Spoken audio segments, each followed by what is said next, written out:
Hello, my name is Nancy Mitchell and I'm from Kansas City.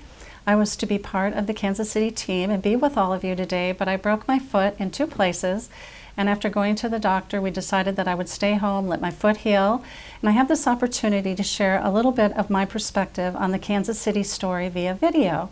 So hello from Kansas City and go Royals! My part of the story is actually as the executive director of the Caring for Kids Network. We are a school partnership network. We function as a neutral convener, and we bring churches and businesses and civic groups in partnership with under-resourced schools. We do this through a 5-step collaborative process, and that can be contextually applied in the 6 school districts that we serve and also with the individual schools. One of the centerpieces of the Caring for Kids process is called a Roundtable Connection event, and we bring the church partners, the business partner, and the principal all together to talk about the needs of the school, and we all are there to answer one simple question: how can we help you help the children to be whole, healthy, and successful for life? So we're having a lot of fun doing that, but the unique part of the story of Caring for Kids is that it was actually birthed out of the Citywide prayer movement. About 10 years ago, I met Pastor Gary Schmitz when I was on the staff of a large suburban church.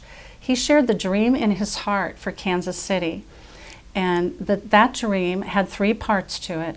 It was to bring pastors and leaders in regional prayer groups or networks together for prayer, to create a culture of prayer, to build friendships and trust and honor, and to serve together in a mutual kingdom mission.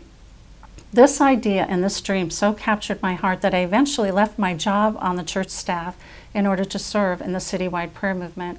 And I've had an opportunity for the last 10 years to watch what God is doing through this. It's been an amazing journey. Periodically, we have retreats. A couple times a year, Tom White is our coach, and he would come and do a prayer summit, and he continues to help us. And we would facilitate these retreats, bringing the pastors from the 11 village fires around the city together, and to pray together, to worship, to get refreshed from the busyness of ministry, and to seek God's heart for the city, and to listen to what God would say to us about what we need to do next in the next chapter, the next season. And we did that a couple times a year, and they were always wonderful, rich times of fellowship and restoration and prayer. But there was one in particular that I want to share with you that was particularly important to me. This was about 5 or 6 years ago, and we had great worship and a wonderful day together, and in the evening we laid a map down on the center of the floor, and the pastors gathered around that. These were pastors from all over the city, different regions. They were different ages. We had the youngest pastors and we had the fathers of the city pastors, and different races, different denominations, and they're all gathered around this map, and they began to pray. And something happened in that prayer time where God deposited his heart of compassion for the children of our city.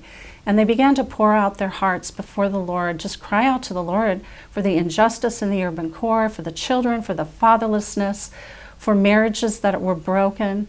And they did this for several hours, honestly. And then the next morning, they got up, they had breakfast, they returned to this room, had worship, and they started all over again. And it was very significant to everyone who was at that retreat. I think we all remember that we were really visited by the compassionate heart of God for children.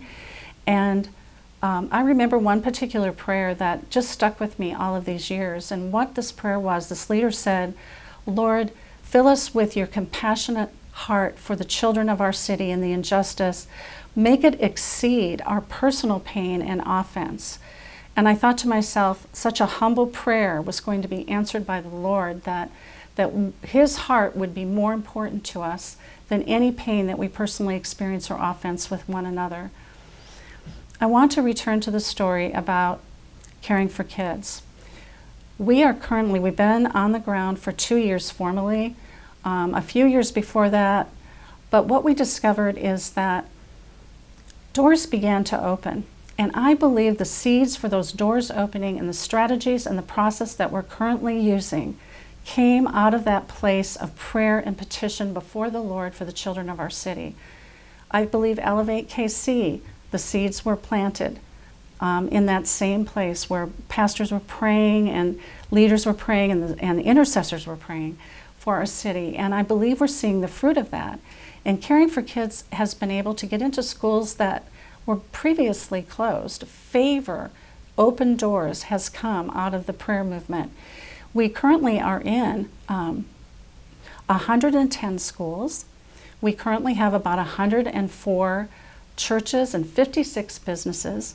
We've been able to mobilize 800 volunteers into over 200 projects, and it continues to grow.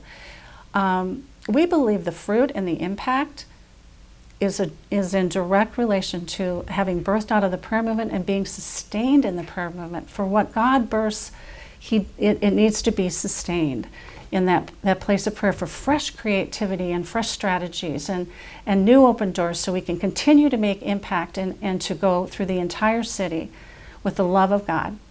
So I'm so grateful to be a part of that and to be a part of the Citywide prayer movement and Caring for Kids. I'm so grateful to be able to share this little piece of the story with you today. I hope this conference is great and that God blesses you exceedingly abundantly more than I can think or ask. Thank you.